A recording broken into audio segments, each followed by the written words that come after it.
Hello, people who are here already. I hope you can hear me okay.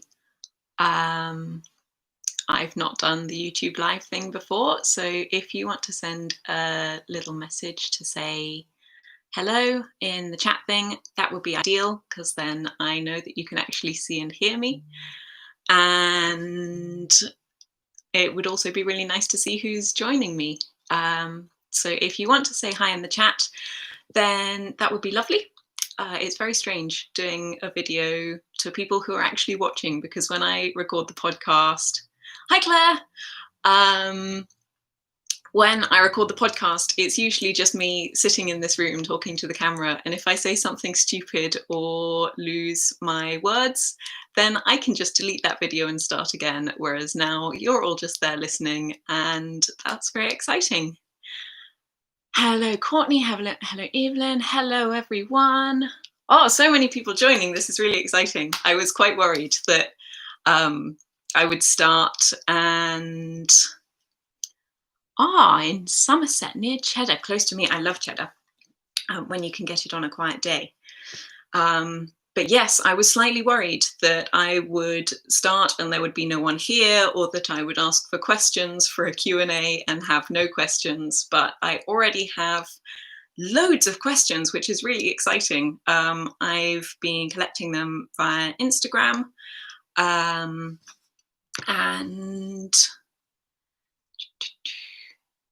oh, okay.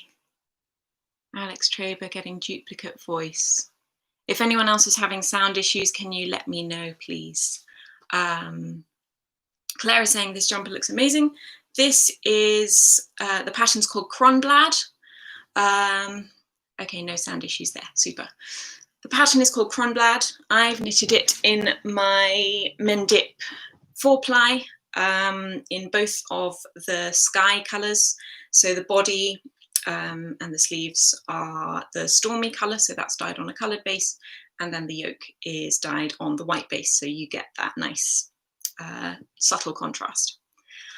So yes, I'm going to start with the questions that I've already received, and if you have a question relating to anything I'm talking about, please add it in the chat. I'll keep an eye on that, but also try not to get too distracted. And I'll add in answers as they become relevant. And then if you have questions that are unrelated, that don't really touch upon anything I've already talked about, then if you can add those towards the end, that would be super. And then I will answer those ones. So I got quite a few questions about sort of the beginnings of my craft and my making, sort of how I got started and things. So one question was, how did I become involved in the fibre world? And also had to tell us about your knitting beginnings and how long I've been making things, for example, spinning, sewing, dyeing, and various questions like that. So I was lucky enough to be brought up in a household where people made things. My mother had sewn a lot of her clothes when she was young, as did her sisters and her mother, so my grandma. So I think my first encounter with sort of proper craft making work was sewing. To start with, it was just, learning to mend little things, little bits of embroidery. I remember learning needlepoint stitches in school. I was very lucky that I had extra craft classes in school, probably when I was about 6 or 7. So I remember learning embroidery stitches and things then. So I think sewing was my first exposure to it, and I properly got sewing when I was about 13. I wanted to make a dress very inspired by Lord of the Rings in white satin with big long pointy sleeves. It was quite a complex dress. I went with my grandma to the sewing shop and we picked out a pattern and some fabric and some lining, and fortunately she had been a very good seamstress, so she knew exactly what she was doing, because I was still very young at this point and had never worked with a pattern. And I spent the half term, so in the UK, I don't know if it applies in other places, but we get a week's holiday in the middle of the term. And I went down to my grandma's in Devon and I spent a week with her making this dress. And she taught me how to follow a pattern, how to make a toile. We didn't need to make any adjustments for fit at that stage, I don't think. Um, but that was hugely valuable because it meant that from then on, I knew how to follow a pattern. And so with my sewing, I've gone on, I've sewn lots of things from patterns, but I'm at the stage now where I tend to either heavily adapt one of the small number of patterns I have, or I draft my own. I recently shared on Instagram a photo from our wedding a couple of years ago, and I had questions about my dress, and I did draft that one because I knew exactly what I wanted. And, you know, doing maths in school and learning about Pythagoras and stuff, you never really think that that's going to come in useful when you're learning how to make a massive circle skirt and things. So yeah, unexpected use for skills that I really thought weren't going to be that applicable to my life. So that's sewing. Knitting, I was lucky enough that both of my grandmas taught me how to knit. So the maternal grandma, the one who taught me to sew, she taught me how to knit when I was about 7. She gave me a little kit that had wooden needles in it and probably some acrylic yarn. That didn't last very long because my brother used the needles to go hiking up our stairs as like ice picks. So one of them broke, and so I didn't knit for a long time after that. And so then a few years later, when I think I was 12, when I was visiting my other grandma in Argentina, she taught me how and gave me some of her yarn. And I had another question was, do you remember the first craft or art project you really got lost in or felt immersed in? And I think that one, knitting with yarn scraps whilst traveling across Argentina, having no idea about, you know, using similar fibers or making sure that they're of a similar weight. I made this, I probably did 15 or 20 stitches on quite large needles, just garter stitch, changing yarn whenever I felt like it. So the edges of this scarf were all wibbly. And I presented it to my grandma in Argentina. And, you know, even then I knew it wasn't very good, but I think it was the first actual thing that I had knit. And it turned out that every Sunday for, I think, the rest of her life, she wore it as a tie around her shirt to go to church. And so that was just lovely to hear. She called it her tie, and it must have looked very strange, but really, really touching to hear. And so I think that project was the first one that I really remember getting involved in and really getting lost in, and sitting on one of the benches in my grandparents' garden, which is actually where my parents live now. They live in northern Patagonia in Argentina. And so really fond memories of that. And then how did I get into spinning? So I got into spinning and dyeing yarn around the same time at the end of 2015. I had been knitting various things at that point and selling some hand knits on eBay. Not eBay, sorry, Etsy. I had been selling on eBay before that, back when I was making jewelry, but that was a long time ago.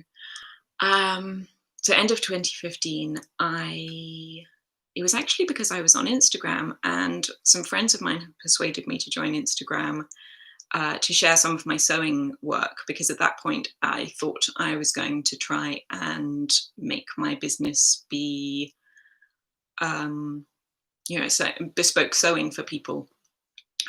So creating garments and doing some alterations and things, but not super keen on alterations for other people. I still do occasional jobs as favors for friends. But at that point, I started Instagram because of my sewing work and to share that. And I just started following everything fiber crafts related and started seeing that people dye and yarn and sort of picking up some processes. I already had dye in the house, fiber reactive dyes from some tie-dye projects a couple of years beforehand. And I'd always done little things like that with dye at home. Um, I it was a thing in our household that when clothes got a bit faded or when jeans faded and things, we would just dye over them. So every few months you would hear someone say, okay, I'm going to be doing a dark green dye lot. If anyone wants, just give me the stuff you want dyed green. And then it all just went into the washing machine. We used just Dylon dyes. So from that I had learned not anything about dyeing wool or yarn because there are some differences involved, but I was sort of familiar with making my clothes be other colors. So I already had the fiber reactive dyes in my house. I did a bleach test on some yarn that I had from one of my grandmother's stashes, which I had then inherited, and found that I had some undyed white pure wool yarn. The bleach test, if you don't know, if you aren't sure if a fiber is a protein fiber like wool or silk or alpaca or something, if you put it in a cup of diluted bleach overnight, the yarn will disappear if it's a protein fiber. So, put a little bit of the yarn in a jar. In the morning I went, yarn was gone. So I just wound some skeins on the backs of chairs and had some fun, in my bathtub with some cling film, laying out the yarn on it, and then adding various bits of colour, steamed them in the microwave, and I was immediately hooked, like hardcore at that stage. I was like, okay, this is fun. This is really good. So then I started dyeing more and more. And I think within a couple of weeks, when I started thinking creatively about the yarn I was using, not just here is a thing I want to make and here is the yarn that is available. It's I can make a yarn and then decide what I want to do with it, or I can pick the colors that it's going to be. I can do interesting variegated yarns and just make them exactly as I'd like. When I was coming at it from that point of view with color, I had always said that I would never spin because I assumed you needed a spinning wheel. And then again, thanks to Instagram, I saw a lot of people drop spindling and thought that is sort of low barrier to entry. If I want to try spinning, I can do so at fairly low cost. And if it doesn't pan out, then no harm, no foul, right? So I picked up a spindle kit from a yarn story, my local yarn shop in Bath. The kit was won by Rachel Brown, who I then went on to meet afterwards and got to know a bit better. And I just started spinning using the instructions that came in the kit. I made some hideous yarn. I made some really, truly awful yarn.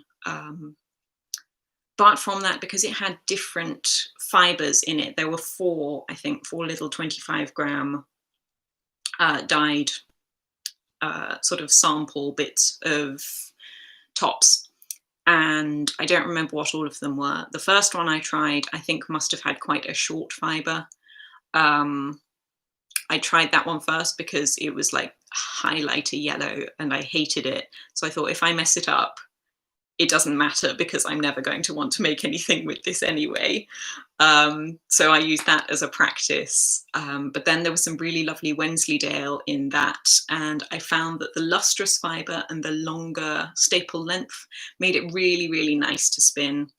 So that was lovely. And so from that point, I started becoming more aware of breeds and how the different breeds produce different types of wool, which was never something I had thought of. I thought wool was wool and I hadn't really thought much beyond that. It never occurred to me that merino wool was a breed of sheep. I thought maybe it was just from a specific place or something. Um, so that was an eye opener. And so I started at that stage learning about different sheep breeds. I then got more and more into fiber processing. So I bought some hand carders and started getting little amounts of fiber just to test out different fibers.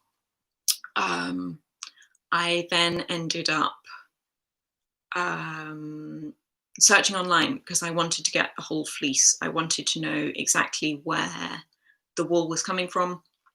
Um, and I ended up finding Fern Hill Farm. At the time, I picked their wool simply because I didn't have to make a phone call to get the fleece. Like most places, they were like, "Oh, we have fleeces for sale. If you want to find out about them, please call this number." And I'm quite an introvert. I don't like calling people I don't know, which is weird because, here I am doing YouTube live to lots of people I've never met. But that bothers me less than talking one on one to someone who I've reached out. And yeah. With Fern Hill, I found their folksy shop. I saw that they had fleeces listed for sale. They were just down on the Mendip Hills, so a short distance away from me. At that stage, I couldn't go down and visit because I couldn't drive, and there is no public transport that would get me anywhere near. But they sent the fleece in the post, and I looked at the fleece, sort of this massive thing like this, and my little hand cards and my drop spindle, and I thought, this isn't happening. This isn't going to. I'm never going to get through this fleece. I'm never going to make even a dent in that. And so I saved up a bit, and my aunt, for a gift, put a bit of money towards me buying my spinning wheel, which is the wheel I still have. It's an Ashford traditional. It is probably at least third hand. I bought it on eBay. Again, I was lucky to find one that I didn't have to go and collect because at that stage I didn't drive. It came all dismantled in the post and I assembled it. I suspect it's one from the 70s because it doesn't have the Ashford branding on it, which I think they only started adding at some point after that, but it is an Ashford traditional. I currently have it set up with a jumbo flyer and bobbin on it because I prefer to be able to spin larger amounts of yarn in one go. And it's quite rickety. It really is. It makes a clunking noise when I spin. There are various bits that need tightening up and replacing, which I just haven't got around to. I'm quite fond of it. The little, I don't know what it's called. There's a shank that connects to the treadle to make the wheel go round. And at the bottom, there's a flexible strip that has snapped multiple times, and I've just made new ones out of various bits of fabric and things and sort of wedged them in there with screws. It's a very sort of make, do and mend type thing, which I'm quite into. So yeah, I have thought about replacing the spinning wheel and getting one that is slightly less rickety and also takes up a little less space, because I would like to be able to put it away slightly easier, because at the moment it does take up a fair amount of room. But I haven't really looked into it seriously because it does the job. It makes nice yarn. I'm familiar and comfortable with it. I'm looking over there a lot because it's just across the room. And yes, so I am rather fond of the spinning wheel. I've had it for a few years now, and I still love my spinning. I can't at the moment because of the hand thing, but I'm looking forward to being able to get back to it. And so I think that is from the point of view of like origins and how I started various crafts. That is those questions. So then I got a couple about designing, because as well as dyeing of yarn, I design knitwear patterns. Um, I haven't done a huge number. I really, really enjoy designing, and I'm looking forward to being able to do more. Um, so, what are your dream design projects, and how do you come up with ideas for your designs?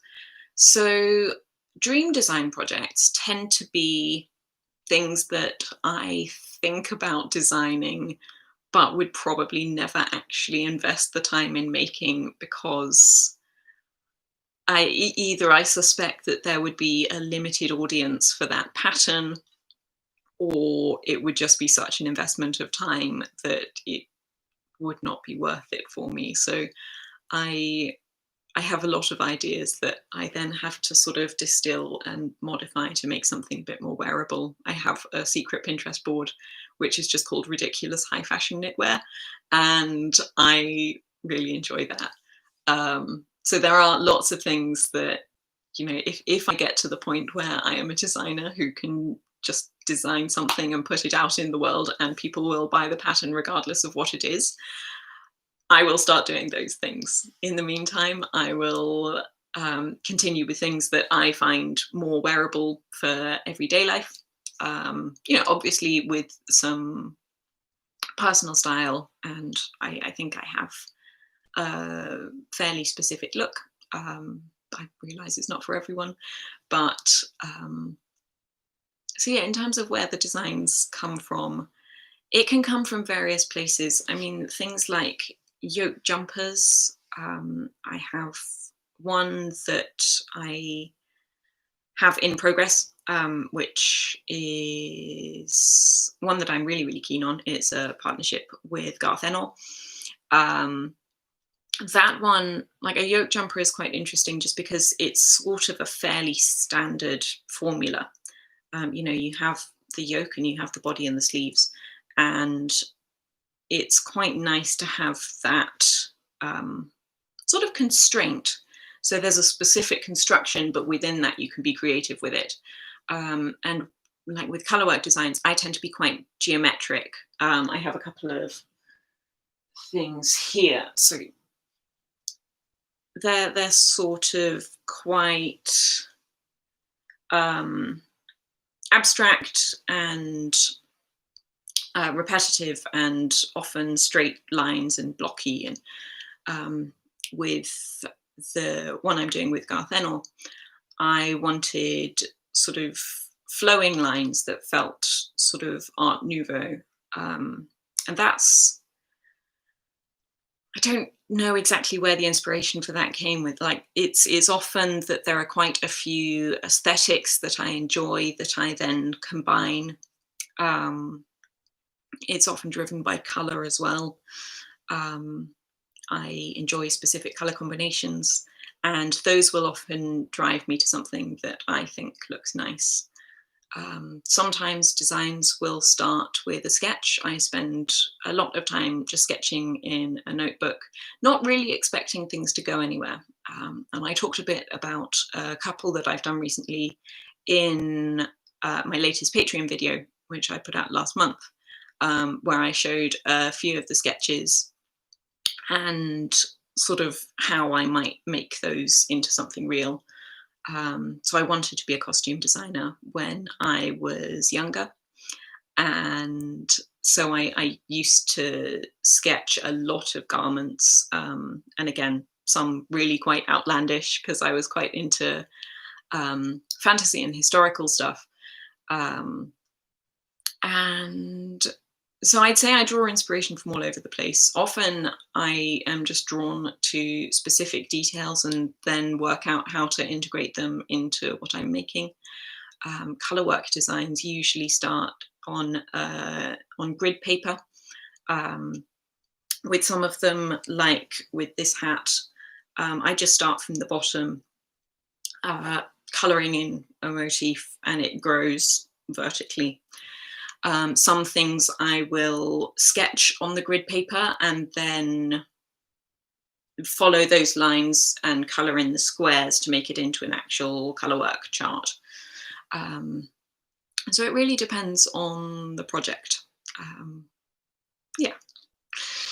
And so with yarn, would you recommend a particular base or yarn for a beginner knitter? So I learned to knit with Aran weight yarn. I learned with cheap acrylic. Well, I think there was like 20% wool in there that I was quite happy with. I was getting like 400-gram balls for insanely cheap. And that sort of gave me the confidence to actually knit things. If I had to invest a lot of money when I started knitting, I was a student. I wouldn't have been able to be the knitter I am now if I launched straight into what I would call nice yarn. The acrylic yarn at that stage served its purpose. It got me knitting. It allowed me to grow my skills without fear. I think a lot of people are put off things because they're worried about messing up and wasting things. Like I particularly am quite averse to waste. And so knowing that the yarn was inexpensive kind of helped. But I don't think that's by any means essential. I think that if you start knitting with, I'm very, very pro natural fibers now, and there are quite a lot of inexpensive wool yarns, and I would probably advocate for those now because I know, if I say I know better, that sounds very, very patronizing. It's all, I try to make a distinction between my personal taste and things that I think are just categorically correct. The only using natural fibers thing is sort of in the middle for me because I think there probably are exceptions, but complicated. So I would suggest for beginners a heavier weight yarn. Of my yarns, I would suggest Mendip DK, which is what this hat is knit in, because it is a really round, plump yarn. It won't split. Like splitty yarn for beginners is horrible because you can end up creating additional stitches because you accidentally knit the same stitch twice because you split the yarn and think that that's two separate stitches and things like that. So non-splitty yarn, ideal. I personally would suggest a woolen spun one because I love woolen spun yarn and I find it much easier and quicker to knit with. Yes, I think heavier weight yarns, easier to see what you're doing, and gives you a sense of fulfillment because if you're just starting out, it's encouraging to see that you've actually done something. If you start with tiny yarn and you spend hours and you've done sort of this much, that's mildly discouraging, I think. If you have the patience of a saint, then maybe not. But I'm a very impatient person and I like to see that the time I have invested has a reasonable result. And obviously, as a beginner, you're going to be knitting much slower anyway. So if you can work slightly, create more area with a heavier weight yarn, then ideal. Next question. What do you know about where the fiber in your yarns comes from? Everything. My yarns are specifically made out of fibers from farms that I have visited and know the animals and know that they're kept in good conditions. I've pretty much always used British wool since I've been dyeing yarn to sell. I think possibly a few exceptions. I might have used some New Zealand Corriedale at some point. But generally I've gone for British wool, and since then I have narrowed that down to my two Mendip bases. So this is the 4-ply, this is knit with the DK. Those are from wool from Fern Hill Farm, which is the farm I mentioned earlier, where I got my very first fleece from. Um, I've had a working relationship with them for a few years now, and I love all of their ethos about using the animals as land management tools.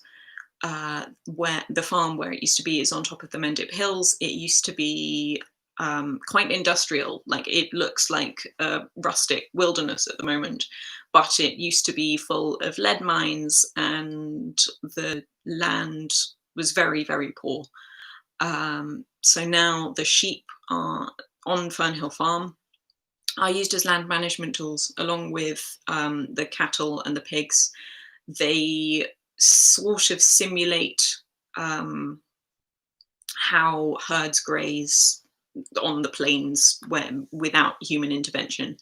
And they move them quite frequently using temporary fencing to sort of mimic predator behavior. So animals in the wilderness will move on quite quickly and not stay in the same area because they're often driven onto new places by predators. And so they use land practices that do that. And that means that the grass and the soil isn't overgrazed. It can regenerate quite quickly from that.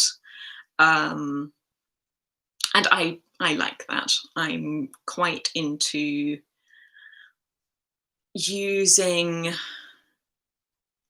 materials that that I believe in. That sounds, yeah. So I sourcing materials that have an ethos behind them that I agree with. So I think the state of our soil, especially in the UK, where we're very densely populated and have been farming for centuries beyond count, our soil is massively depleted, and I am very pleased to be working with a farm that is trying to address and reverse that. They're also very much into the zero waste thing, so they, the flock is dual purpose. So dual purpose when talking about sheep usually means their meat and wool. So some sheep are raised just for wool, but the majority are raised just for meat. You've probably heard, well, actually not probably. If you move in exactly the same circles as me, you will have heard that fleece prices for the last few years have been terrible. And this year in particular are really, really dire. Farmers are really struggling because those who sell to the wool board in the UK, that's sort of the national organisation that it used to be the British Wool Marketing Board. They would buy up pretty much all of the British fleece, and a lot of it would get sent to China to be turned into carpets and things. But the way that fleece and things work, it has to be shorn from the animal. That is essential for the sheep's well-being. So whether or not the wool is going to be used for anything, the animals have to be shorn every year. And the shearers need to make money. It costs money to send the wool away to the wool board. And it often ends up being that the amount of money the farmers receive for their fleece is less than they have spent on the shearing and the transport of the fleece. So a lot of them end up composting or burning or burying it, which is far from ideal. We are using so many synthetic fibers at the moment where there's a perfectly viable resource that is being completely wasted. And how did I get onto this? This is a diatribe. I'm sorry, it's something I care about a lot. So I work with Fern Hill, who predominantly, well, no, originally they started out mostly with meat sheep, but they have been improving the genetics of their flock to yield good wool as well. So it's really nice wool. It is strong and healthy. It has very little kemp. So the sort of white, lighter, weak fibers, they basically have none of that in their flock. So they have been producing lovely wool. I also work with a very small sort of pet alpaca farm just north of the Mendip Hills for my Kaya baby alpaca yarn. Um, and that's a very different setup. It's a very small flock. There's just a handful of them now, um, because the owners are getting a bit older and want to make sure that they're able to look after the number they have really well. Um, and again, I have been to visit. I know the animals. I know that they're kept in really good conditions and that they are happy and well loved. And that is really what matters to me. Yes, so what other fibers do you like in a wool blend? Ooh, okay, so this is a good one. I love working with pure wool. I really, really like wool as a fiber. You've probably gathered already. Um, I I like interesting blends as well. I pretty much anything you can blend with wool, as long as it's another natural fiber, will probably be interesting. I really like a wool linen blend. I would like to, I would love to be able to produce linen or wool linen blend yarn. The state of the linen industry in this country is basically non-existent, so that it's unlikely to happen soon. So a wool linen blend is lovely. I like, I really do like silk in a yarn. I tend to be slightly weirded out by silk because of the way it's produced. So I prefer to know that it's a Himsa silk or raw silk that doesn't involve killing the silk moths, basically. So if I can, and again, that's yarn that I like to knit with, but wouldn't necessarily sell myself, because as far as I'm aware, we don't have a silk industry in this country because we don't have the right conditions for raising silk moths.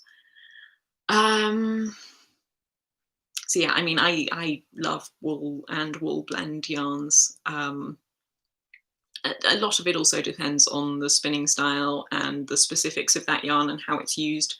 I think the construction of the yarn is as important as the fibers that go into it.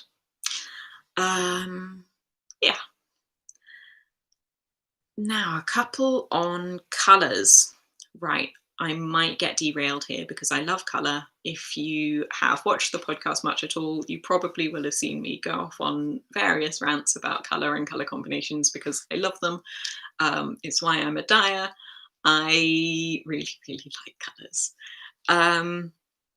So I've got a few colour work projects here, a couple of which I've shown you already. So I can show you sort of how I approach picking colours. And again, there's sort of how I do things and other ways that are fine to do things that I don't necessarily do. So, ooh, these are a bit crumpled because I have not worn them for months. Right, how do we do this? Okay, so first thing with my choices in colour is I tend to like to combine colours that are quite close, sort of hue-wise. So I like to combine, two warm colours or cool colours together, or a warm colour and a neutral, or a cool colour and a neutral. And then you have, if you don't know about warm and cool colours, warm colours are things like red and orange and yellow. Well, yellow can be cool, but yeah, and then blues and greens tend to be cooler colours. That hopefully feels fairly intuitive. So I like to combine colours that are fairly close in hue. So like with this one, as I mentioned before, it's literally exactly the same dye on a white base for the contrast colour on the yoke, and then on a coloured base for the body. And this, so this is my Mendip 4-ply. I specifically designed this range so that it's really easy to combine colours, because people can be scared of combining colors, because if it doesn't come naturally to you, it can be quite complex to grasp, like how colors relate. Um, but the color pairs in the Mendip 4-ply range will always work together. You've always got a light version and a dark version of the same color. And so you have automatic color built in. So, sorry, automatic contrast built in. You want contrast generally, like, well, if you don't have enough contrast, you won't be able to see the pattern. So this is fairly low contrast. This one is not particularly high contrast, like the design on there. You know, you can see it fine, but it's not really aggressively high contrast. So I tend to like slightly lower contrast combinations. So I've got a couple of examples here where I realize the lighting is not ideal now, but hopefully you can still see fine. So these two hats are both my Mendip DK. The orange in them used as the contrast color is the same, but this one uses the natural gray base, which is dyed over for all of the colors. But then this one for the main color uses a much darker color, which is a really rich sort of purpley brown. And you can kind of see how obviously they're different patterns, but that gives a different effect. So light on dark looks different to dark on light. It's quite fun to play with that. Generally, if you are worried, swatching is a lovely thing to do. Obviously, you can't always swatch because sometimes you just need to buy yarn to be able to use it. But the one thing that I do to make sure that there will be enough contrast is I will often take a photo or just holding 2 skeins of yarn together. You can do this in a yarn shop. You know, okay, so I've got yarn here because I knew that I was going to need to demonstrate stuff. So these, you've got high contrast here. Like you can probably see that even without having to take a photo of it. This one's a very light color. This one is a very dark color. If you use those together in stranded color work, that would work superbly because you've got decent contrast. With the Mendip DK, so they're all dyed on this same base. Using the grey with any of the dyed colours, probably other than the yellow, because the yellow is very pale, you've probably got enough contrast built in. So that combination, strong contrast. That combination, slightly less contrast. But if you're not sure, then just holding the 2 yarns together like that in a yarn shop, and then going into your editing settings for the photo, you should be able to find an option to make it black and white, or you can find the saturation option and just slide that all the way down to the bottom, which will take all of the color out of the photo, but will preserve the relative lightness and darkness. And then you can see if one looks really light and one looks really dark, then that's going to work well for color work. If they both sort of look the same, then it's not unlikely, but it's much less likely to work well for color work. I hope that makes sense. Like with these mittens, you can see that, oh, they are very crumpled. I am sorry. With the main part of the mitten here, you can see that there's a design on there. There's a different one on the back with a slightly wavy pattern, but I deliberately went for a very low contrast here, and it was risky, but it has worked out really nicely because I was going for quite a subtle effect on these, and I like how that has worked out. And the cuff is the same color that my jumper is in.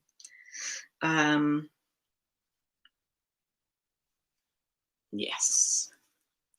And so color combinations, yes, this one is a very un-me color combination. Like I tend not to use much pink. I like pink that tends more towards sort of apricot and peach. I can just about cope with that.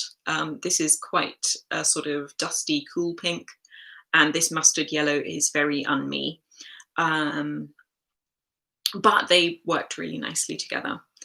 So these two, you can probably see there, there's very little contrast between them. Like the yellow is probably slightly lighter than the pink.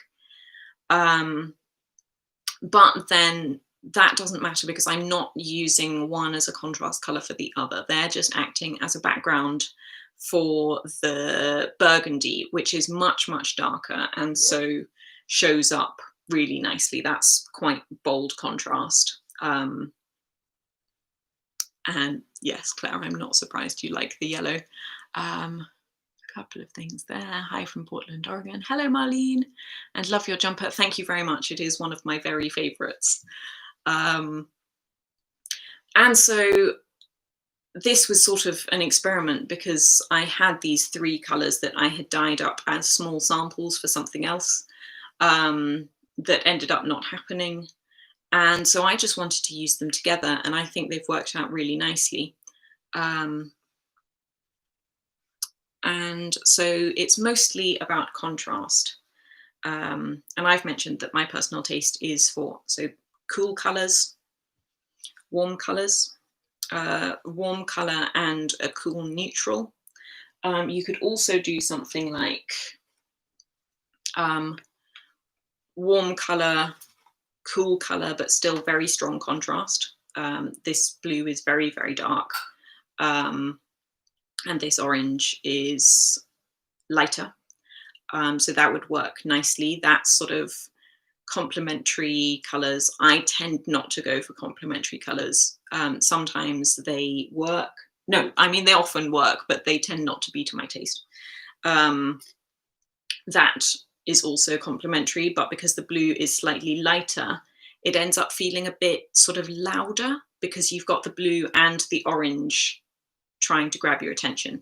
Whereas if you have the darker blue, the blue recedes more and you've got the orange which kind of shines out. And so the navy recedes into the background and kind of acts like a neutral. I hope that makes sense. But then those 3 as a combination for color work would be astounding. So yeah. Hello, Mars. So glad we have this way to catch up with you. Yes, I miss you enormously. Your jumper and that gorgeous sofa show how well that blue-orange combo works. Yes, so this sofa is one of my favorite colors. It is a fairly strong brick red. It's looking more sort of orangey red than it actually is on there. And then I've also got my skirt here, which is a sort of slightly pinky red. And again, that's sort of taking orange, but making it a bit cooler. Yeah. If you have any questions about that, I am happy to answer because I find this stuff quite intuitive because I love color and color is a lot of my work. So I kind of hope that I'm okay at it. But I'm always happy to help people pick colors because it's one of my very favorite things. And yes. So then, when you make a new colour, do you start with an exact idea or let the dye decide? That's a very good question. And the answer is it depends. So I approach dyeing in a few different ways. With synthetic dyes, which all of the ones I've shown you so far are. It depends if I'm doing a one-off colorway and something that I'm not expecting to repeat, or if I'm going for a range of colors that I want to introduce as a long-term thing. So the colors I've been showing you here in the Mendip DK, I thought about all of those colors very carefully. I knew exactly what I was aiming for when I started dyeing. So I mix a lot of my own colors. I have a few base dye colors that I then mix to get exactly the color that I want. And so I knew what I was aiming for with most of those. Like, not precisely, like I couldn't have picked like a hex code for the color and said, that is what I'm doing. But I will often do, for a range like that, I will do color swatches, either with a bit of paint on a bit of paper or on the computer if I am feeling slightly lazier about it. And so I will view the range as a whole, and each color needs to be a certain distance away from the other colors so that they worked well together, because I tend to think of ranges as a whole.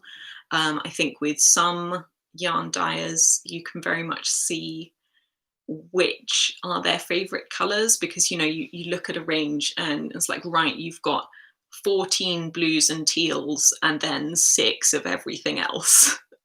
And I definitely believe that dyers should dye colors that they like.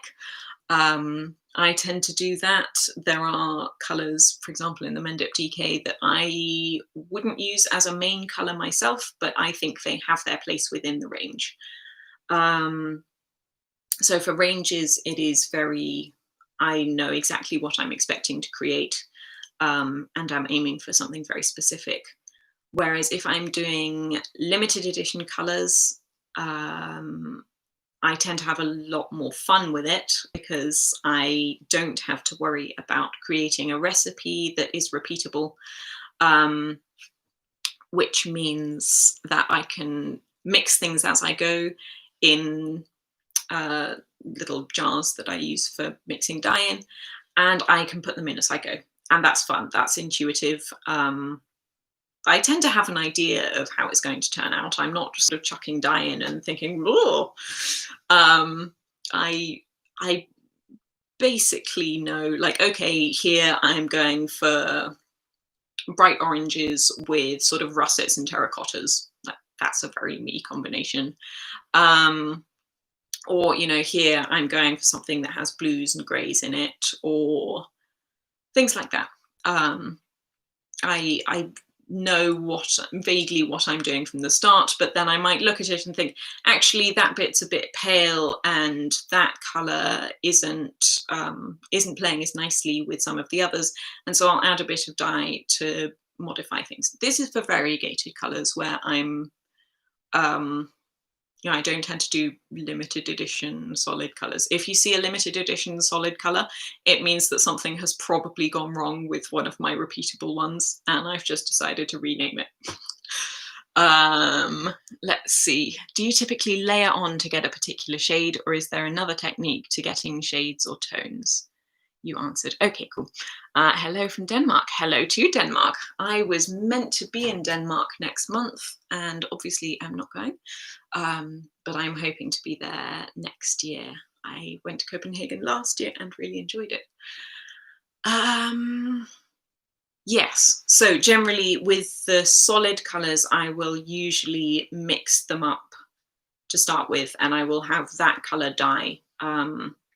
But if you dye in various stages, adding additional colors on top, where you take the yarn out and start adding fresh dye to it, that's often called glazing. So sort of that idea, as you have with ceramics, where you layer on color and you get this sort of iridescent sheen, and it's amazing. So I do some of that, again, for limited edition ones. And actually, the variegated colors for my Kaya baby alpaca range, I don't actually have any of them with me here, they're upstairs. But those are done in various stages to get the variegation. And you do get lots of interesting interplay between colors in those, if I say so myself. So yes, and if you're interested in how I dye yarn, for the limited edition colors, you can go back a few videos on YouTube, and I did a special limited edition color for Wonderwall back at the end of April, and I recorded the whole process of dyeing the yarn, so you can see how I did that.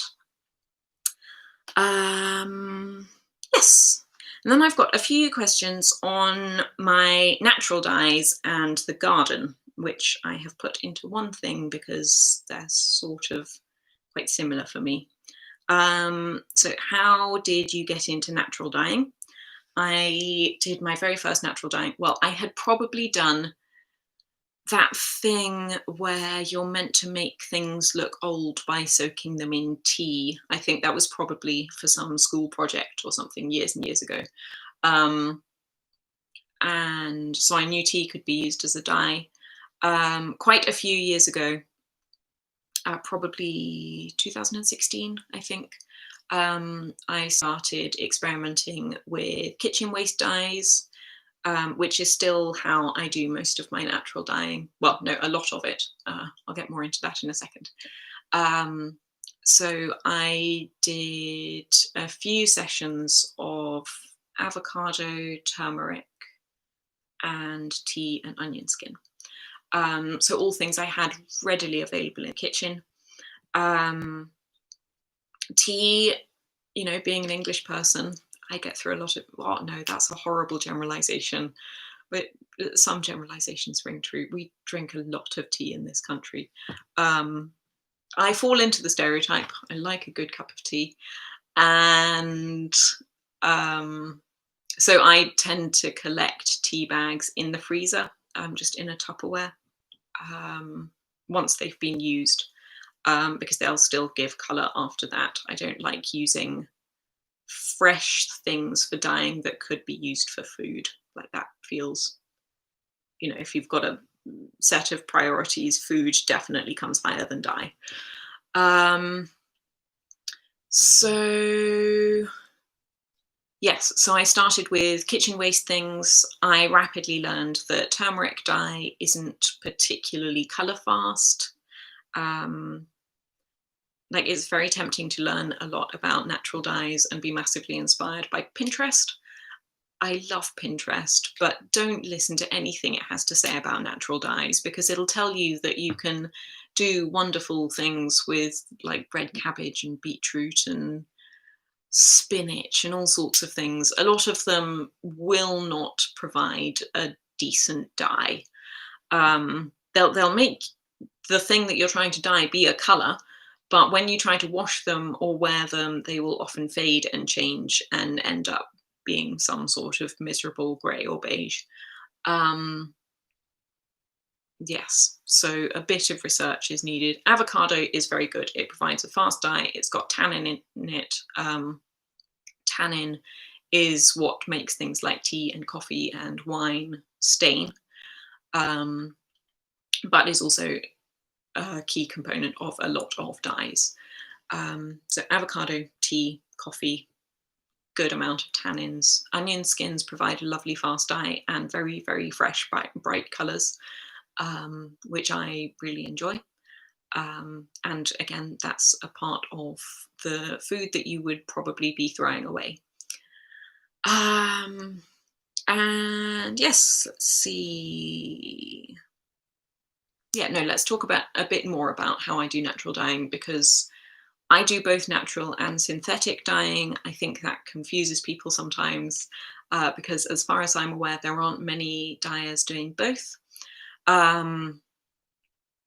The synthetic dyes are the ones I use to create my repeatable colors, or if I'm going for a particular effect with quite a strong or variegated color, something where it's going to have a fairly predictable outcome, I will use synthetic dyes.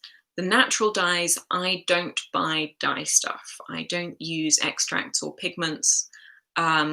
It's a way of me getting use out of the things around me. So as I've said, I use a lot of food waste because otherwise it would just go on the compost heap. It goes on the compost heap anyway. I'm just using it for another process in between. And I love that. It is part of that whole circular thing of using as many available materials as possible that I'm a massive fan of. So food waste, excellent. I have been tending my garden for the last couple of years. I started in earnest in April last year. If you've watched the podcast before, you probably will have seen a few garden tours and how it has progressed.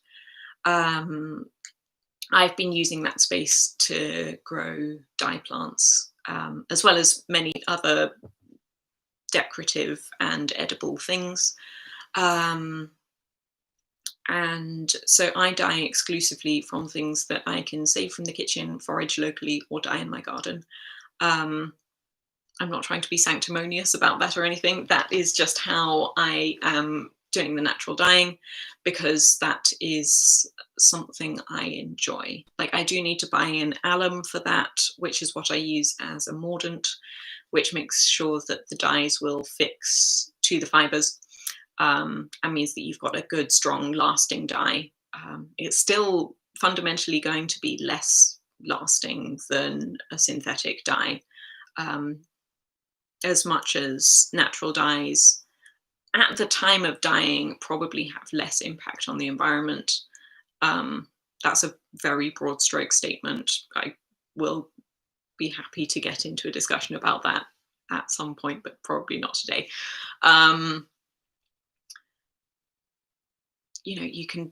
People refer to natural dyes as non-toxic. A lot of things you can use to dye with are really quite toxic. Yeah. Natural dyes don't last as long. So then a while down the line, you've got something that doesn't look as it used to. And with our current way that we tend to approach clothing and textiles, people don't really know how to deal with that. Either you re-dye it, which is beautiful, but again, you're using energy and water and blah, blah, blah. Or a lot of people would probably get rid of it, because that is the way a lot of people think about clothes and things. Synthetic dyes are going to last much, much longer. And so that way you prolong the life of the color in the garment. So for things like color work, where you wouldn't really want to over dye it, either, like, I wouldn't go for a fairly low contrast, naturally dyed color work garment, because if it's a high contrast, even if the colors fade a bit, you're still going to have that contrast built in, and that's fine. If it's low contrast, you could end up losing the contrast between the colors eventually after a lot of wear. And that is not something I'm really willing to risk. Got slightly sidelined there, but favorite dye plant from this year's garden. Difficult to say, because I am still sort of mid-season with a lot of things. I am gathering up black hollyhocks, which are amazing. They're a very deep burgundy, and they're beautiful. And I still have some in the freezer from last year, because I didn't have quite enough to do anything useful with. So I've been saving them up for that time. And I've added this year's.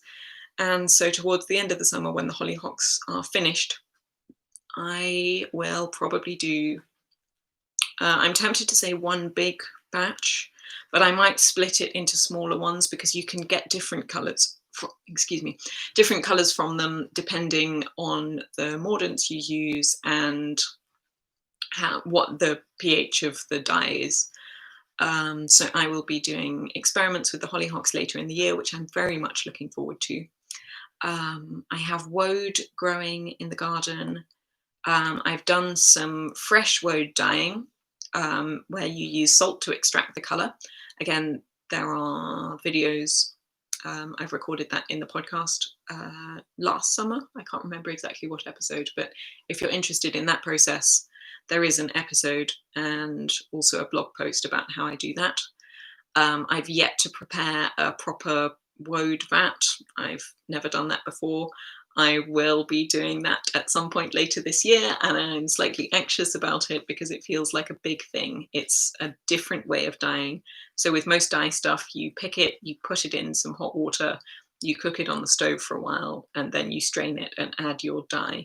Whereas woad and indigo vats require much more chemistry. There is a lot more precision required, and all of the reactions that produce the color and cause it to stick to the fibers are a lot more complex. So I'm looking forward to that with some slight apprehension, but I think that's going to be really good. I'm also looking forward to using my homegrown madder for the first time. Madder, because you harvest the roots to give dye,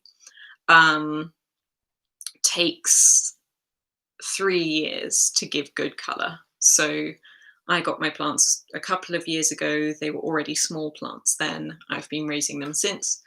And so hopefully in the autumn, I will be able to do first dyeing from my own madder. So I'm very excited about that. And then other dye plants from my garden. I use calendula a fair bit, which gives quite a soft yellow generally, but can give a stronger yellow if you change the pH. And if you modify it with iron, can give green, which is nice. I have coreopsis, which gives a really strong sort of golden orange yellow, which is wonderful. I'm trying to think if I have other interesting dye plants. I think that's probably most of them for now. Do you prefer natural or synthetic dyes to work with and the results? So I've sort of touched on that. I use them for different purposes, and the dyeing of them comes from a different place for me. I like experimenting with natural dyes because the colors that plants give can be quite unpredictable. If you don't know anything about natural dyes, some of the colors they give can be very, very surprising. Like you would never guess that you would get a really lovely peachy pink from avocado stones, for example. Things like that are just magic to me. That's very exciting. But in terms of creating something predictable and repeatable, I will generally go for synthetic dyes. Synthetic dyes are much quicker to use. They require a lot less water. Yes. Plans for the garden, what kinds of dye plants are growing and which would I like to try in the future? Okay, so I've already touched upon the interesting dye plants that I have going on. Plans for the garden, slightly difficult because this is a rented house. So I have done an enormous amount with the garden because a couple of years ago, I contacted my landlady and said, I would like to grow some veg in the garden. Would you mind if I did a bit of digging to get some space for growing vegetables in? And she basically said, yep, do what you want to. It'll be nice to see something happen with it. The whole garden was just, there was a shed at the end and a path going down the middle, and it was unkempt grass for the whole thing. And so now I'd say there's probably equal amount of proper growing space to grass. I think there are a few beds towards the end of the garden where we grow the vegetables where I would like to possibly extend the beds a little and make them slightly larger to give me more space for growing things. But without digging up the entire lawn, I think we're getting to the point where we're not going to be able to do a huge amount more with the garden. I would like to introduce more plants, but I'm always conscious of the fact that we're not going to be here for more than probably a couple of years. I will probably want to take a lot of my plants with me, but I'm reluctant to put in any big structural changes because it's not my property, and I don't want to put an enormous amount of investment into something that fundamentally isn't mine and I am not going to be here to enjoy for a long time. So I mean, my actual goal with the garden is when I have my own place, I would like to live somewhere more rural. At the moment, I'm right on the fringes of Bath. The area I live in is very residential. We have neighbours on all sides. I would like to live somewhere with more space that's less overlooked. This is all like highly ambitious. I would like to live somewhere where I can keep a small number of animals. It would be ideal if I could have probably sheep or goats and some chickens.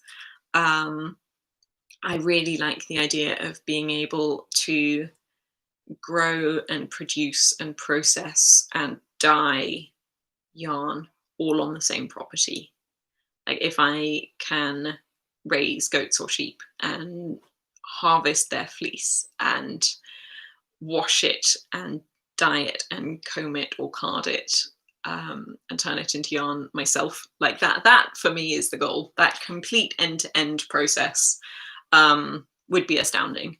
And with that, I would love to have the space to have a workshop, a proper workshop. At the moment, I just have one of the bedrooms upstairs, which is my wool room. You never see it because it's an absolute disaster zone. It's awful.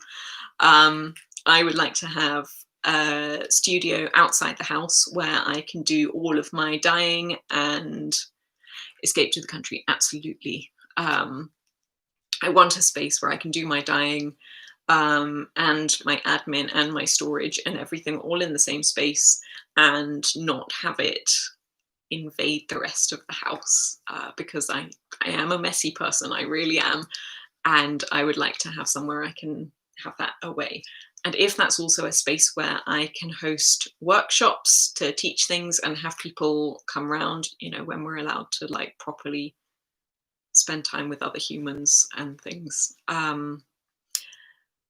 I would love that. I would really, really love to have a space that was my own where I could, grow with the space that I have. What breeds of sheep would you want to raise in your future dream home? I'm not entirely sure. It would be a case of deciding between sheep or goats for me, because I've never raised animals, other than having pet rabbits when I was very small. I don't think you can keep sheep and goats together. I think you can have both, but they can't be kept in the same space because I think there are communicable diseases and stuff. So for sheep breeds, I love Shetlands. Shetlands are wonderful. They're quite small and manageable.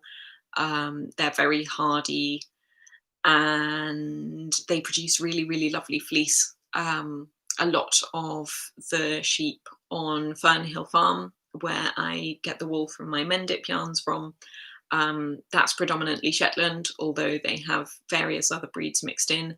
They have Romney. I love Romney fibre, but they're really big sheep. I want sheep that I can like manage myself. And although I'm tall, I'm a spindly person. I would ideally want to learn to shear. And so I would want smaller sheep that I can handle. So I think probably Shetlands, although I would be well open to recommendations. I would probably, before getting any livestock, I would consult with numerous friends who actually have sheep and would be able to give me some hopefully useful advice. Those are wonderful future aspirations. Good luck with bringing that to fulfillment sometime. Fingers crossed I will actually be able to make it happen. It's very, it's strange trying to make any plans at all at the moment, because of the way the world is sort of falling apart a bit. It's probably quite a distant dream because I don't know what illusions you might have about dyeing yarn and being a knitwear designer, but I'm not exactly raking it in. So it would be heavily dependent on both of us, my husband and I, being able to find somewhere that was within our means. I expect if we wanted to reach the actual dream of having space in the countryside, we would probably have to buy somewhere that was in really quite poor repair and do it up.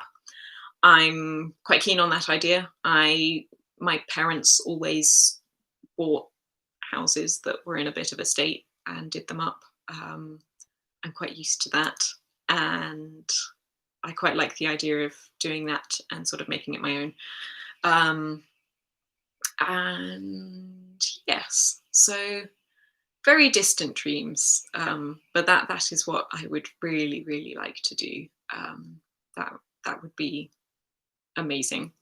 So if I'm around to do that, That would be astounding. Um, yes. So then I just have a couple of miscellaneous questions, which I will answer now. And if you have any more questions while I'm answering these ones, please add them in the chat there, and I'll get to those ones after these. Where in the world would you go for your ultimate fiber trek? That's such a cool question. And well, there are a couple of things I'd like to do. I would really like to go to Iceland and see the Icelandic sheep and how they make lopi yarn, because it's a very interesting yarn construction. And um, I I'm just very interested in the knitting community in Iceland, because I think it's one of the places that actually has that community intact. Like where I am, I'm there aren't many people who knit. It just isn't really a thing. Whereas I think in Iceland, a much larger portion of the population still knits, and I think that's true in a lot of the Scandinavian countries as well. But in Iceland, because it's an island, it's got its own sort of community. I haven't been to Iceland because I think at the moment it is heavily over touristed. That's not a verb, but I would really love to go at some point. We will see. But the other one would be in the Andes in South America. I already mentioned that my parents live in the southern part of Argentina, so in northern Patagonia. Up in the Andes, there is an enormous amount of really fascinating textile work going on.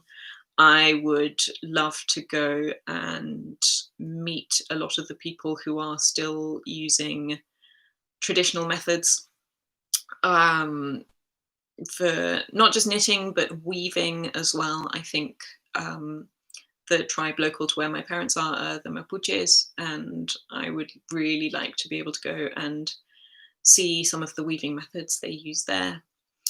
And in a lot of the Andes, you have a lot more use of alpaca rather than wool. A lot of the wool in Argentina is produced in the lowlands.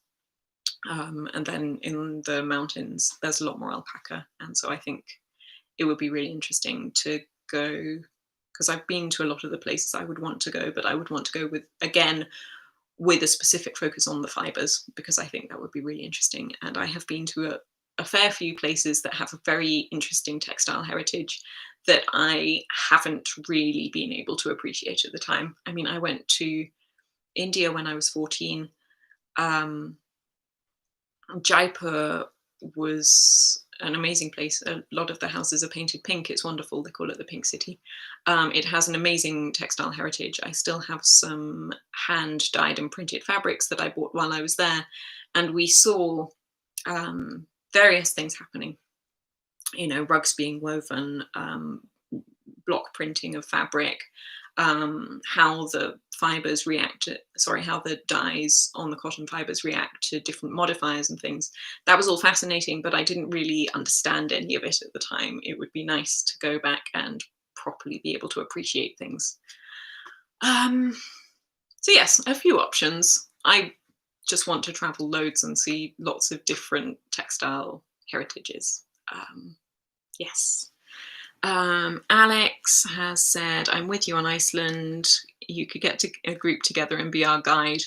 I probably would want to find someone else to guide me. I think I wouldn't want to be a guide for something that I am not familiar with myself. But I would, at some point, I would love to go and have someone who knows the sort of background and where everything happens, and maybe is able to get to the mills and things. I would love to go for that. Alex has also said, will your lovely colourwork sweater be published soon? Is that the green and grey Garthenor one with the sort of viney interweaving threads? If you're talking about that one, blue. This one, this is not my design. This is a design by Verena Koers. It's called Kronblad. In fact, I think I can just type.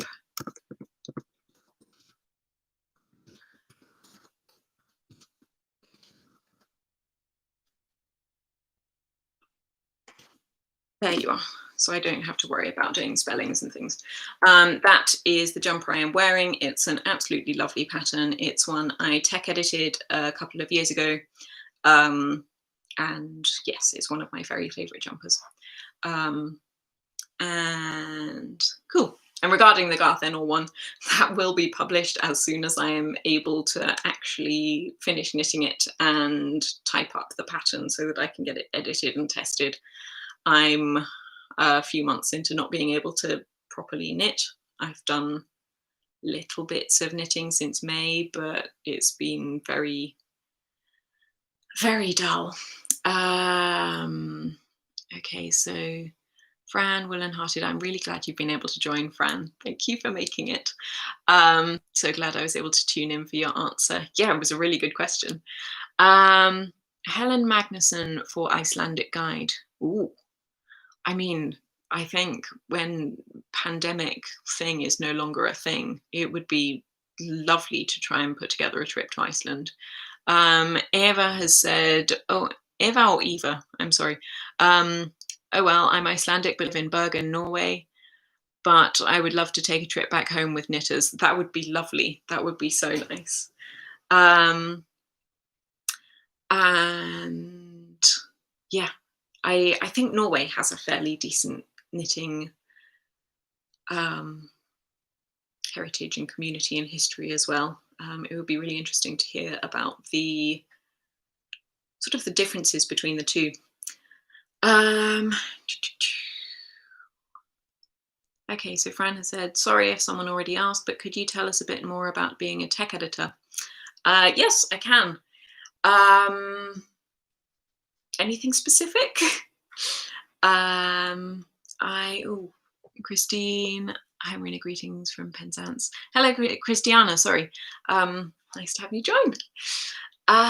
Being a tech editor, so I tech edit knitting patterns. It's not something that I really talk about that much because I'm not really looking for clients. So I talk about my yarn and my designing a lot because those are things I'm actively promoting. Fran saying, what do you actually do?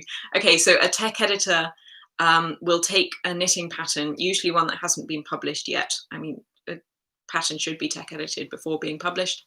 The tech editor doesn't knit it, but they will read through the pattern, check all of the instructions to make sure they actually make sense. I'm going to remove some messages there. Yes, read through the instructions, check that the pattern instructions make sense. I usually do a reasonable amount of copy editing, so making sure that the prose is, in pattern introductions and things is clear and correct.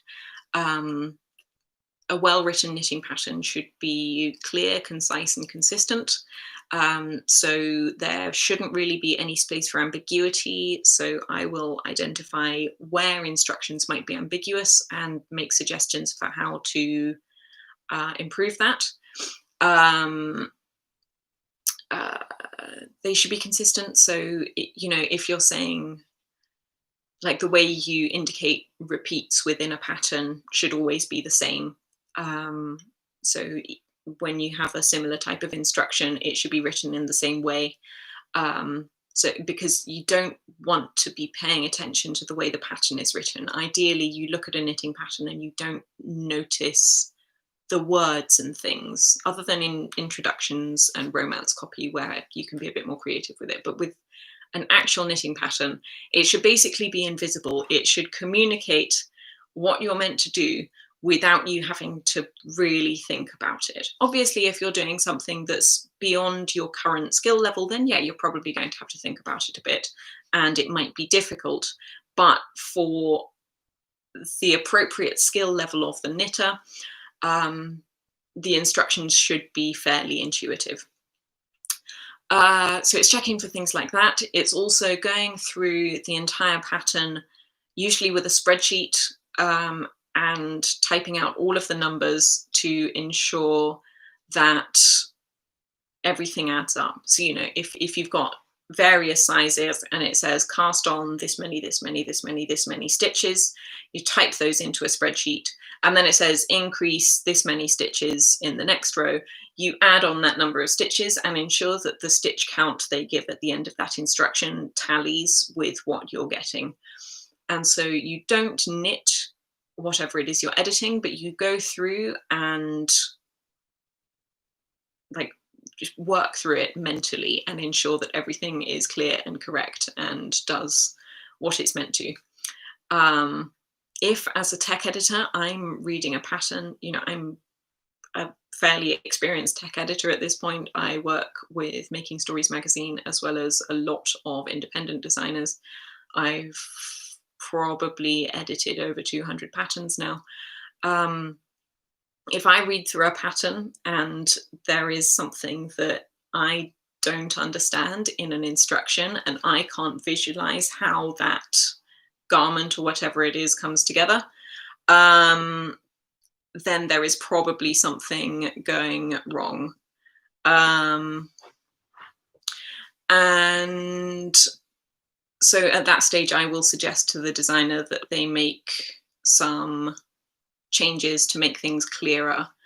And yes, so it's basically finding any errors and ensuring that the instructions are correct and easily understandable. So if I said a tech editor is basically the designer's second brain, that's generous, but yes, a tech editor should be able to help make the pattern as good as it can be. And so obviously the better the pattern that the tech editor receives, the better the final outcome will be after the tech editor has finished with it. If I receive a pattern that has a lot of mistakes and poor writing in it, I will do what I can with it. I'll make it as good as I possibly can, but it's quite possible that that pattern as a finished product won't be as polished as a pattern that I receive that's already in fairly good shape, because that's just the way it works. Are you planning a trip to Iceland? It would be amazing if, as a result of this, we decided to do a knitting retreat in Iceland. Obviously not something I can even start thinking about planning at this stage, because the world is mad and I have some, but it would be really cool if we could do that. Cool. So another miscellaneous question. Can't plan anything now. Cool. Yes, no. Trip to Iceland at some point way in the future. I would theoretically be interested in planning a trip, but not now. I've done a lot of traveling and have planned a lot of trips for myself. It would be so cool to be able to put together something that other people would be involved into. But again, not now. Do you do size grading as a tech editor? It's not a service I offer at the moment, because I do the grading for my own patterns, but it is not something that I have trained in enough to confidently offer as a service.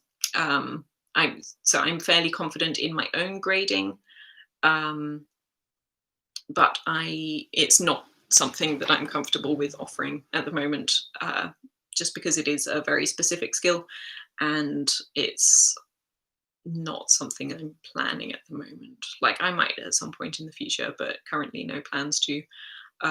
Good graders are like gold dust, so if you find them, keep hold of them. For anyone who doesn't know, grading is creating the different sizes for a garment. So a grader would take the one size that the designer has written the pattern for. Usually that'll be the size that the designer is making the sample in, and the grader will take those numbers and extrapolate to a set of other sizes to ensure that everyone is able to make a garment that will fit them. Yes. What is size grading, please? Okay, yes, I hope I just covered that. Yes, so grading, making one garment be available in a lot of sizes. It's more complex than it seems because it would be tempting, for example, to take a jumper and just expand it or make it smaller by a certain percentage. But that's not the way bodies work. Like, people's bust size changes at a different rate to their arm circumference, for example. So grading is a very specific skill. It requires a lot of knowledge about how different bodies work, and things like, if you want a jumper to hit the same place on a larger size, usually you will need to make the body longer, even though you want it to actually finish being the same length, because of the way that, like, the extra horizontal that you get with larger sizes, it means that the fabric travels outwards more, and so you lose length like that. So if you had the same length, then it would lift it up. Thanks. I thought that was just part of the pattern designer's job. I mean, I do my own grading for my patterns. A lot of designers do their own grading, but a lot of designers, like big name designers who you have probably heard of, a lot of them will be delegating a lot of their work out. A lot of them will, probably come up with a sketch. They will then do the calculations for one size of a garment or whatever it is. They will often then send the instructions to a sample knitter. They might have a ghostwriter write up the actual pattern for them. A lot will use a grader to make all of the different sizes.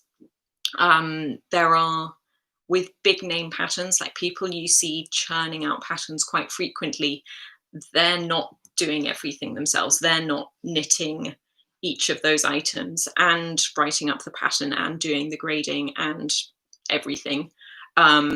When you get to a certain point, you end up having to delegate work out. And so some people will use a grader, and a lot of people won't. It's sort of a matter of preference, and I don't think that one is necessarily better than the other. Some designers are very, very good at the creative aspects of things and make really unique, aesthetically amazing designs, but aren't possibly technically so strong. And so if you're not so good at the maths, it makes sense to hire someone who is. More miscellaneous questions. Who plays which instruments in the household? So this is from podcast episodes where I usually have various instruments in the background. They're just over there. I'm in my living room here. The piano is mine. I play little and poorly. My husband plays better than me. He's just a much better musician than I am. He was in a band for a while. So the wind instruments, the tenor saxophone is his. He used to play saxophone in a band.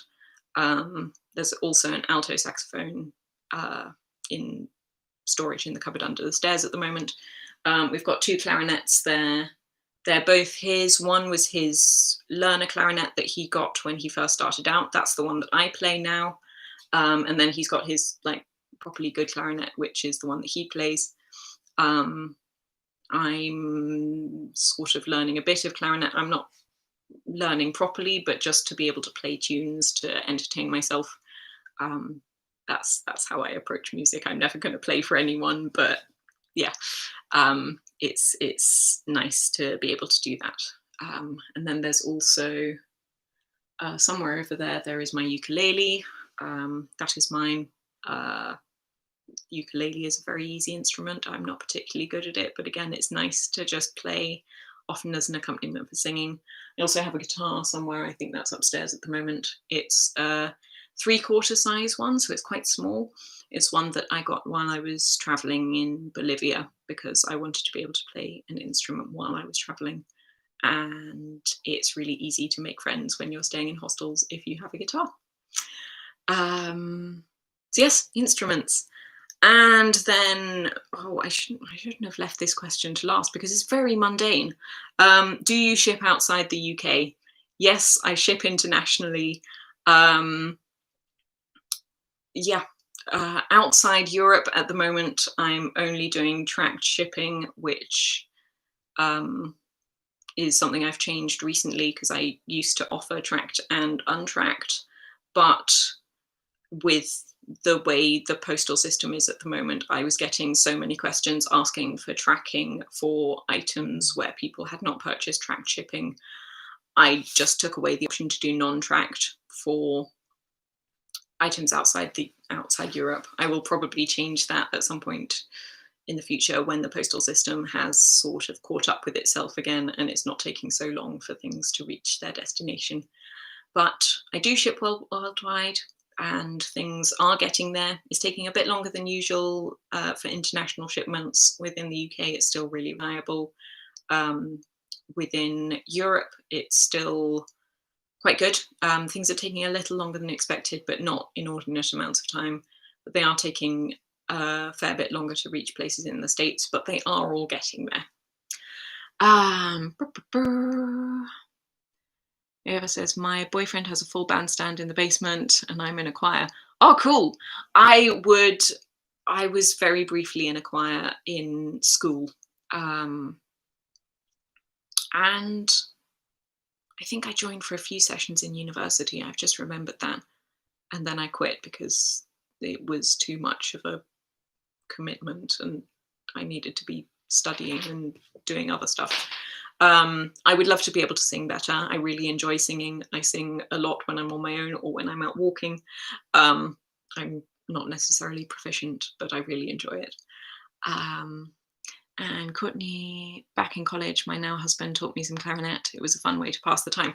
Yes, Ben has taught me what I know of the clarinet. It's, again, I'm not very good. I just like playing. Totally worth purchasing Marina Skua yarns if you live in North America. Loved receiving my yarn club packages. That is so lovely. I'm sorry, can you put, if you're not worried about privacy and things, if you want to put your name or send me a message, it would be really lovely to know which of the yarn club people you are. This is the thing with talking to people online where you have usernames versus customers where you deal with their real name. It's really, really nice to sort of connect the dots. But I also completely understand if people don't want to because of privacy concerns and things, because that's entirely valid. Yes, so that is the end of those questions. It's been over an hour and a half now. Oh yeah, hi, hello. And Canada, so it's taken a long time for things to get to you, but I'm really, really glad that you found it worth it. I am hoping that the yarn clubs will be back at some point in autumn or winter. It depends on when things pick up again at the mill, because I only have very low stocks left of my yarns, and I really want to be able to do the yarn clubs again. I'm just having to wait to get some nice big shipments of yarn from the mill, because I have my yarns custom spun up. They're not like bought from wholesalers. A lot of dyers that you get yarn from, you'll notice yarns with very similar specifications and they just happen to have different names, and that's usually because they'll buy from one of the big wholesalers who sell to a lot of different dyers. So yes, any other questions? Because it's been over an hour and a half. I'm really, well, I've had loads of fun. I hope you guys have enjoyed yourselves. I'll give it just a couple of more minutes in case anyone wants to ask anything. But yeah, this has been really fun. I honestly didn't really expect people to show up. And it's really, really encouraging to have people, because I have to admit, I have been a bit down recently because my wrist is really preventing me from doing anything useful. Um, I'm doing a fair bit of reading and watching some podcasts, and that's about it. Um, because I can't really use my hands properly. I'm unable to do much typing. Otherwise, I would be love to be writing blog posts and things. Um, and yes, I'm hoping that once I'm able to get to physio in a couple of weeks, I will be able to do more things. And lots of people saying nice things. So thank you to all of you for joining me.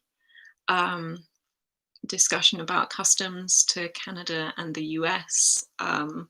Yeah, customs is a bit of a nightmare, and I hope that it isn't too much of a problem for people receiving things.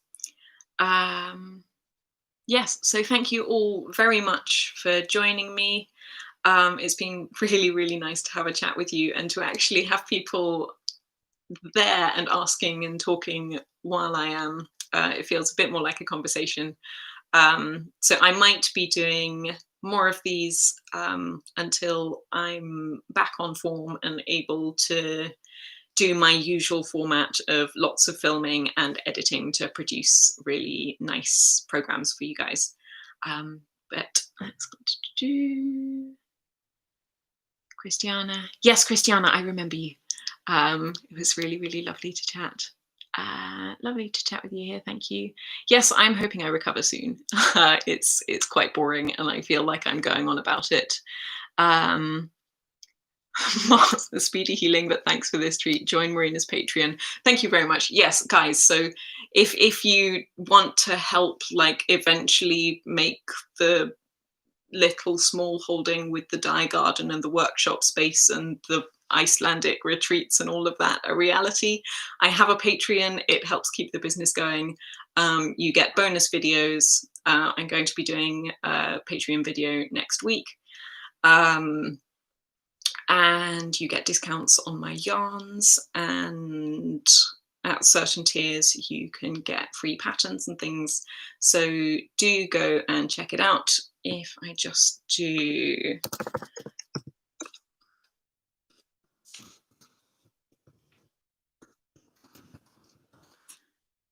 there you go. That is my Patreon. Thank you very much, Mars, for pointing that out. I'm not very good at self-promotion.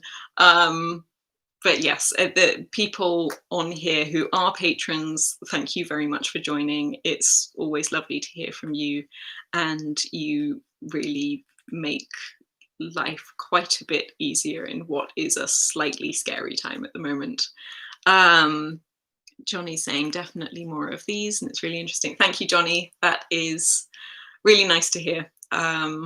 And now I have been talking for a very long time, so I am going to call it a night, and I will catch up with you all soon. So thank you very much for joining, everyone.